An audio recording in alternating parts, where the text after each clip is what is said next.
Hello, Reverend Robert Lay. What a pleasure to be here to see you, and thank you for welcoming us into your beautiful city. This is called Chartiers City, right? Chartiers City, yes. How did it get its name? It's such a little hidden little secret, one of those nuggets of Pittsburgh that we love to hear about. Now, I'm not sure how it got the name Chartiers City, but once you get to the bottom of the hill, this area is just generally called Chartiers City. Wonderful, wonderful. How long have you been here? I've been here since June of 1980. Oh, so this is your home. Yeah, I came to pastor a church that's actually a block over, and that's how I came to Pittsburgh from Columbus, Ohio. Oh, okay. Well, tell me some of the wonderful things about Chartiers City. Well, it's a very proud neighborhood, and family structure is very strong. It's not as strong as it used to be, but it's still pretty strong. There are families here the whole families over the years, different generations have stayed in this particular neighborhood. You know, you might have the grandmother with her kids, with her kids, and then their kids, and then their kids. They're all in the same neighborhood. I love it. And another thing that makes it strong is that it's most of the people here own their own houses, at least they used to.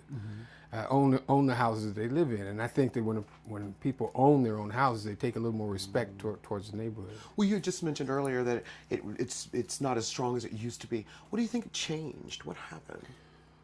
Well, society in general has changed. Society is not as trusting. Years ago, there was an area of violence that was up the street here, where they found a lady dead in the house in her house. But other than that, you really heard about nothing. Now, since then, you hear more and more things. The gang structure has tried to come into this area, but it's really not strong in this area. Okay. Now, once you go to the top of the hill, I think you have more of a structure for it. And when they closed down Broadhead and what was it, Broadhead and Westgate, that kind of caused a change to the neighborhoods too. Well, it definitely caused a change to Upper Sheridan. Really? Do you think it was a good move for it or a better move? Did it change it in a positive way? Oh, it changed it in a negative way. Oh, it did? Tell me. Well, the people from Broadhead Westgate migrated up this way, and it seems like some of those people were more on the side of troublemakers than really take pride in their neighborhoods. Do you feel like there's a strong sense of community here, though? Oh yeah, there still is a strong sense of community. In Chartiers City has pretty much been removed from it. Oh, good. But like you definitely notice it once you get to the top of the hill, Langley, that whole general area up there, the whole structure has changed up Yes, there. it has. With the closing of the school, I'd imagine that it's changed that community. Yes. Where do you see Chartiers City in 25 years? That's a good question. Hopefully it'll still be as strong as it is now. But there is a possibility that, like some other neighborhoods, it could turn into what Sheridan is up at the top of the hill. Sheridan isn't that bad, but it's not what it once was. Right. The people don't seem to have the same kind of pride in their neighborhood, the same kind of respect for each other. But down here, we still hold on to old-time values. Some of those old-time values, tell me about those. What do you mean? Do you you know your neighbors? Yeah, you know your neighbors, and there used to be two major churches in this area. The Baptist church that's here, White Lily Baptist, and Trinity AME Zion. And many of the neighborhood belong to one or other of those churches. Now Trinity has moved towards the top of the hill. Still, a lot of people flock from this area up to Trinity, and another church has taken its place. It's the AME Zion church that's taken its place. And the structure they had with the kids used to be good. We used to be able to have softball teams and baseball teams. My son played on the baseball team. My daughters played on the softball teams.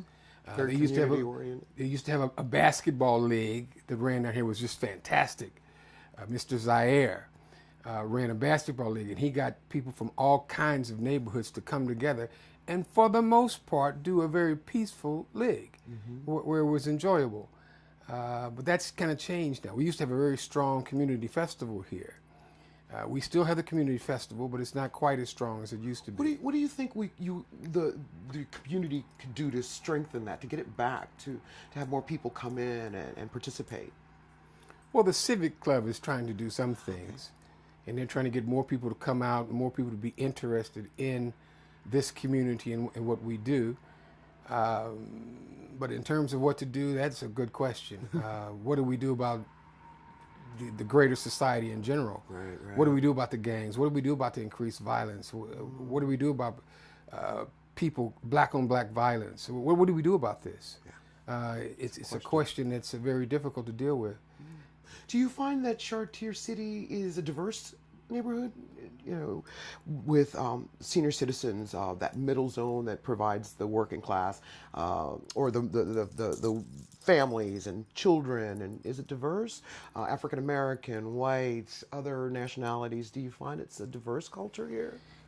It's diverse, but those who are senior citizens now, many of them were the stalwarts of the community in the past. And they had stronger values than it seems like the newer generation has.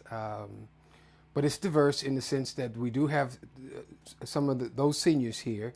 We have, as I said, their children generally, many of them stay in the neighborhood. And we do have a mixture of whites that are in the neighborhood along with the blacks. It's a comfortable mix. There's no racial problems down in this area. Well, what do you see that you would like to? What are some of the things that you would like to see here in Chartiers City that's not here now? Well, I'd like to see more youth programs. Again, I think any neighborhood could benefit from youth programs.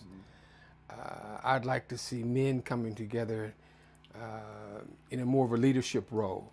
These are some of the same ideas I had for a church. I think a strong church is based upon your children and your men. The women are always going to be there. Women are always going to be there working Right. and doing things and caring. But when you can get the men and the children as excited about the neighborhood as many of the women are, I think we become stronger. And then you grow. Yes.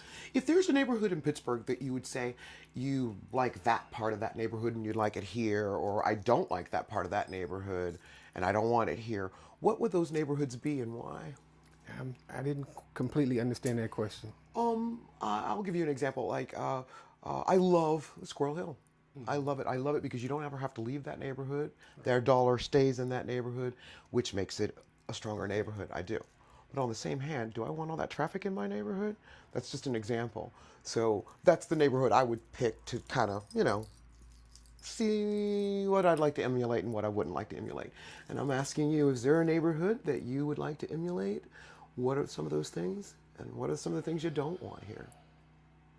Well, we're comfortable as we are. I mean, I could say some fancy neighborhood like Mount Lebanon or something like that, but we aren't that kind of folks. We're more down to earth people here in this neighborhood. I just think if we continue to stress the values that our parents had, the values of the church, and especially the guidance of our young people, I think that would definitely make us stronger. Well, I love what you said about having our men and our children come aboard.